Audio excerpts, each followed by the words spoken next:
America के falcon और चीन के लॉन्ग मार्च का घमंड तोड़ने आ गया। भारत का अदृश्य ब्रह्मास्त्र, दुनिया भर की स्पेस एजेंसियों में मची खलबली।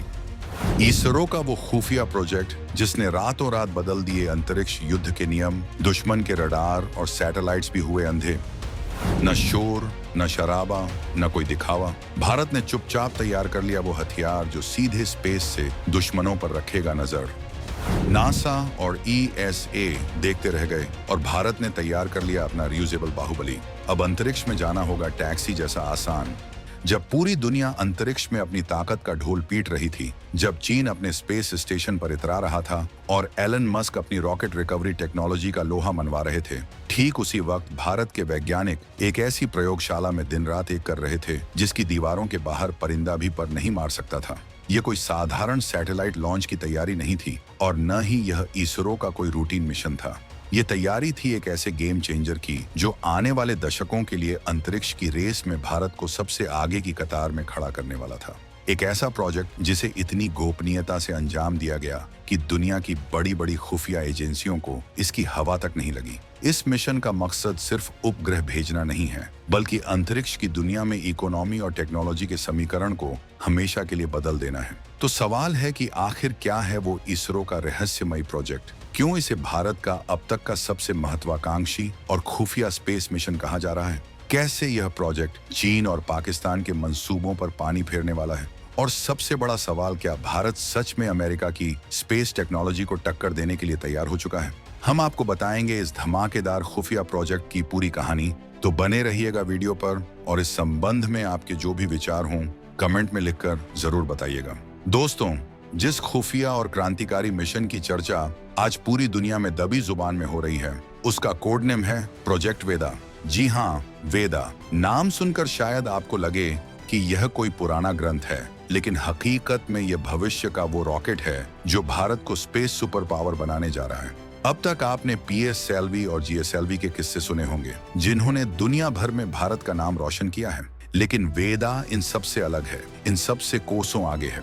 ये कहानी शुरू होती है चेन्नई के एक स्टार्टअप एग्निकुल कॉस्मोस से, जिसने इसरो की सरपरस्ती में एक ऐसा सपना देखा जिसे पूरा करना नामुमकिन माना जाता था। प्रोजेक्ट वेदा दरअसल एक रियूजेबल लॉन्च व्हीकल बनाने का मिशन है। सरल भाषा में समझें तो अब तक के rocket use and throw pen की तरह होते थे, इस्तेमाल किया और फेंक दिया। करोड़ों रुपए का रॉकेट एक बार सैटेलाइट छोड़ता था और समंदर में गिरकर बर्बाद हो जाता था। लेकिन वेदा एक हवाई जहाज की तरह होगा। ये जाएगा, सैटेलाइट को अपनी कक्षा में छोड़ेगा और वापस धरती पर सुरक्षित लौट आएगा, ताकि उसे दोबारा, तिबारा और सैकड़ों बार इस्तेमाल किया जा सके। सोचिए, इससे अंतरिक्ष में जाने का खर्च कितना कम हो जाएगा। जहां दुनिया के बाकी देश एक लॉन्च पर करोड़ों डॉलर फूंक रहे हैं, वहां भारत ऑटो रिक्शा के किराए के भाव में सैटेलाइट लॉन्च करने की तैयारी कर रहा है। लेकिन वेदा की खासियत सिर्फ इसका रियूजेबल होना नहीं है, असली खेल तो इसकी टेक्नोलॉजी में छिपा है। इस रॉकेट को बनाने में जिस तकनीक का इस्तेमाल हो रहा है, वह दुनिया के गिने चुने देशों के पास ही है। इसमें इस्तेमाल होने वाले इंजन पूरी तरह से 3D प्रिंटेड हैं। जी हाँ, आपने सही सुना। कोई जोड़ नहीं, कोई वेल्डिंग नहीं, एक ही बार में पूरा इंजन प्रिंट होकर बाहर आता है। इसका मतलब है कि रॉकेट का वजन कम, मजबूती ज्यादा और बनने में लगने वाला समय न के बराबर। एग्निकुल ने दुनिया का पहला single piece 3D printed rocket engine Agnilet बनाकर पहले ही टहलका मचा दिया था, और अब वेदा उसी तकनीक का बाप है। ये रॉकेट वर्टिकल टेक ऑफ और वर्टिकल लैंडिंग VTVL की क्षमता से लैस होगा। मतलब जैसे एलन मस्क का फाल्कन 9 रॉकेट सीधे ऊपर जाता है और सीधे नीचे आकर खंभे की तरह खड़ा हो जाता है, बिल्कुल वैसे ही भारत का वेदा भी करेगा। लेकिन मस्क को यहाँ तक पहुँचने में सालों लगे और अरबों डॉलर खर्च हुए, जबकि भारत के युवा वैज्ञानिकों ने यह कमाल बेहद कम संसाधनों और रिकॉर्ड समय में कर दिखाया है। ये प्रोजेक्ट 2025 के अंत या 2026 की शुरुआत तक अपनी पहली उड़ान भरने के लिए तैयार हो रहा है। और जब ये उड़ेगा तो सिर्फ रॉकेट नहीं उड़ेगा, बल्कि अंतरिक्ष बाजार में चीन की सस्ती लॉन्चिंग की मोनोपोली भी हवा हो जाएगी।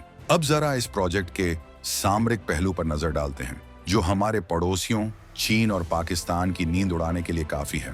प्रोजेक्ट वेदा सिर्फ कमर्शियल लॉन्च के लिए नहीं है, इसका रक्षा क्षेत्र में भी बहुत बड़ा इस्तेमाल है। आज के समय में युद्ध सिर्फ जमीन या हवा में नहीं, बल्कि अंतरिक्ष में भी लड़े जाते हैं। जिसके पास जितने ज्यादा और जितनी जल्दी सैटेलाइट लॉन्च करने की क्षमता है, वही असली सिकंदर है। मान लीजिए युद्ध की स्थिति में दुश्मन देश भारत के किसी जासूसी सैटेलाइट को मार गिराता है।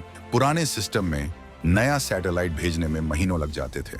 रॉकेट असेंबल करो, चेक करो, मौसम देखो, बहुत लंबा प्रोसेस था। लेकिन वेदा के साथ ऐसा नहीं है।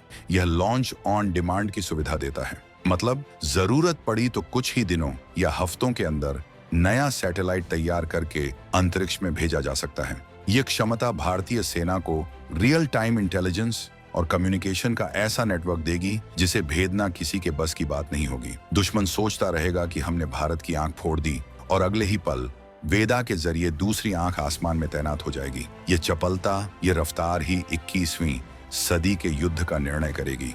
वेदा के डिजाइन और क्षमता की बात करें तो यह कोई छोटा मोटा खिलौना नहीं है। यह एक मीडियम लिफ्ट लॉन्च व्हीकल होगा। इसका मतलब है कि यह 50 किलोग्राम से लेकर 2000 किलोग्राम तक के पेलोड को लो अर्थ ऑर्बिट में स्थापित कर सकता है। इसकी ऊंचाई और इसका आकार इसे इतना फ्लेक्सिबल बनाते हैं कि इसे किसी भी बड़े लॉन्च पैड से दागा जा सकता है। इसमें इस्तेमाल होने वाला ईंधन भी खास है। यह रॉकेट लिक्विड ऑक्सीजन और केरोसिन के मिश्रण पर चलता है, जो इसे जबरदस्त थ्रस्ट देता है। लेकिन सबसे दिलचस्प बात है इसकी पिन पॉइंट लैंडिंग एक्यूरेसी। भारतीय वैज्ञानिक ऐसे गाइडेड नेविगेशन सिस्टम पर काम कर रहे हैं जो रॉकेट को वापस लौटते समय समुद्र के बीचों बीच तैरते हुए एक छोटे से जहाज बार्ज पर सटीक लैंड करा सके। सोचिए, अंतरिक्ष की ऊंचाइयों से गिरता हुआ टनों वजनी धातु का ढांचा हवा को चीरता हुआ आता है और एक छोटे से प्लेटफॉर्म पर मक्खन की तरह उतर जाता है। यह इंजीनियरिंग का ऐसा चमत्कार है जिसे देखकर दुनिया दांतों तले उंगलियां दबा लेगी। और यह सब कुछ मेड इन इंडिया है, आत्मनिर्भर भारत की सबसे बुलंद तस्वीर। अब सवाल यह उठता है कि आखिर अमेरिका और यूरोप के पेट में दर्द क्यों हो रहा है। देखिए, स्पेस मार्केट एक बहुत बड़ा बिजनेस है, अरबों खरबों डॉलर का। अब तक इस मार्केट पर बड़े देशों और बड़ी कंपनियों का कब्जा था। अमेरिका की स्पेसएक्स ने कीमतें कम करके मार्केट हिला दिया था, लेकिन अब भारत वेदा के जरिए उससे भी कम कीमत पर लॉन्चिंग ऑफर करने जा रहा है। एग्निकुल कॉस्मोस का दावा है कि उनकी लॉन्चिंग कॉस्ट इतनी कम होगी कि दुनिया की छोटी से छोटी कंपनी या यूनिवर्सिटी भी अपना सैटेलाइट भेज सकेगी। जब क्वालिटी इसरो जैसी भरोसेमंद हो और दाम सबसे कम, तो ग्राहक कहां जाएगा? जाहिर है, भारत के पास। इससे अमेरिका और यूरोप की कंपनियों का मार्केट शेयर खतरे में पड़ जाएगा। चीन, जो अपनी सस्ती लॉन्चिंग का दम भरता था, उसकी भी दुकान बंद होने के कगार पर आ जाएगी। क्योंकि चीन के रॉकेट सस्ते तो हो सकते हैं, लेकिन उनकी रिलायबिलिटी, भरोसा पर हमेशा सवालिया निशान रहता है। कई बार उनके रॉकेट रिहायशी इलाकों में गिरे हैं। इसके उलट भारत का रिकॉर्ड दुनिया में सबसे शानदार रहा है। वेदा के आने से ग्लोबल स्पेस इकोनॉमी का पूरा सेंटर ऑफ ग्रेविटी पश्चिम से हटकर भारत की तरफ शिफ्ट हो जाएगा। लेकिन इस राह में चुनौतियां कम नहीं हैं। प्रोजेक्ट वेदा की सफलता के लिए कई जटिल तकनीकों का सही तालमेल होना जरूरी है। री एंट्री के समय रॉकेट का तापमान हजारों डिग्री सेल्सियस तक पहुंच जाता है। इतने भयानक तापमान में रॉकेट को जलने से बचाना और उसके संवेदनशील उपकरणों को सुरक्षित रखना एक बहुत बड़ी चुनौती है। इसके लिए खास तरह की हीट शील्ड्स और सामग्रियों का विकास किया जा रहा है। इसके अलावा रॉकेट को नियंत्रित करने वाला सॉफ्टवेयर इतना एडवांस होना चाहिए कि वह नैनो सेकंड्स में फैसले ले सके और हवा के तेज झोंकों के बीच भी रॉकेट का संतुलन बनाए रखे। इसरो और एग्निकुल के इंजीनियर दिन रात इन चुनौतियों से निपटने के लिए कोडिंग और सिमुलेशन में लगे हुए हैं। ये एक तपस्या है, एक साधना है, जो भारत को तकनीक के उस शिखर पर ले जाएगी जहां आज तक कोई विकासशील देश नहीं पहुंचा है। यह सिर्फ एक मशीन बनाने की बात नहीं है, ये उस माइंडसेट को तोड़ने की बात है जो कहता है कि हाईटेक चीजें सिर्फ पश्चिम में ही बन सकती हैं। थोड़ा फ्लैशबैक में चलते हैं। याद है जब भारत ने अपना पहला रॉकेट साइकिल पर ले जाकर लॉन्च किया था? दुनिया हंसी थी। आज वही दुनिया भारत के इसरो के सामने कतार लगाकर खड़ी है अपने सैटेलाइट लॉन्च करवाने के लिए। प्रोजेक्ट वेदा उसी विरासत की अगली कड़ी है। ये बताता है कि भारत अब फॉलोअर नहीं, लीडर है। हम अब तकनीक उधार नहीं मांगते, हम तकनीक ईजाद करते हैं। एग्निकुल कॉस्मोस जैसे स्टार्टअप्स का उदय यह दिखाता है कि भारत का प्राइवेट स्पेस सेक्टर अब सरकारी छत्र छाया से बाहर निकलकर अपनी उड़ान भरने को तैयार है। सरकार ने जो स्पेस सेक्टर को प्राइवेट प्लेयर्स के लिए खोला है, ये उसी का नतीजा है। आज भारत में 100 से ज्यादा स्पेस स्टार्टअप्स हैं जो रॉकेट, सैटेलाइट और ग्राउंड स्टेशन बना रहे हैं। वेदा तो बस एक शुरुआत है। आने वाले समय में हमें ऐसे कई और प्रोजेक्ट्स देखने को मिलेंगे जो विज्ञान की सीमाओं को धक्का देंगे। ये एक नए इकोसिस्टम का निर्माण है जहां युवा दिमागों को सपने देखने और उन्हें पूरा करने की आजादी मिल रही है।